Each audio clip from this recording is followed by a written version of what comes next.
Here's a dragon President-elect Trump must slay, the IMF.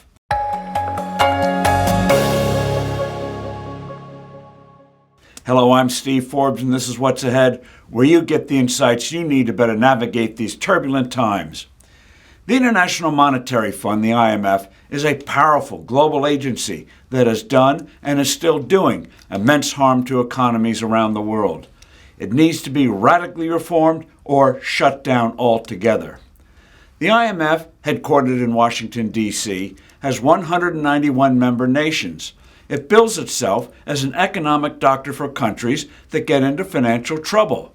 It provides loans while the affected nation enacts economic reforms that are supposed to cure its economic ills.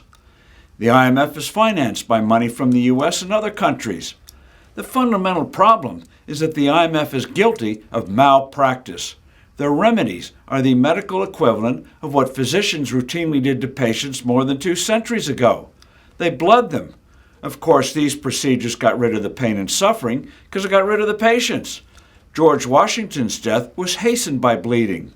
The bleeding equivalent the IMF is guilty of today is its routine prescriptions of currency devaluations and higher taxes. The very definition of monetary inflation is reducing the value of a currency, usually by creating too much of it. The IMF fuels the very disease it is supposed to cure. Austerity is not the solution. Stabilizing the value of a country's money is. Yet the IMF is a devout believer in the Phillips curve that posits that prosperity causes inflation. It never occurs to these quacks at the IMF that you can quickly stabilize a currency by reducing its supply if it goes down in value, or by creating a currency board, whereby a country directly fixes its currency to another stronger currency. Lithuania, Estonia, and Bulgaria established currency boards back in the 1990s, and their hyperinflations quickly ended. Instead, the IMF urges flexible exchange rates, which means a currency goes down in value, a surefire formula for more inflation. The IMF also loves tax increases, not realizing that higher rates hinder economic progress. Another factor the IMF underappreciates is the need to make it easy for entrepreneurs to set up legal businesses. The difficulties in many countries, licenses, fees, endless paperwork, lead to the proliferation of illegal, informal economies.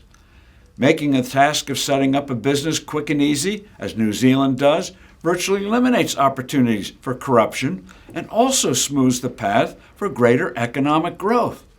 Combined with low tax rates and stable money, businesses would proliferate and boom.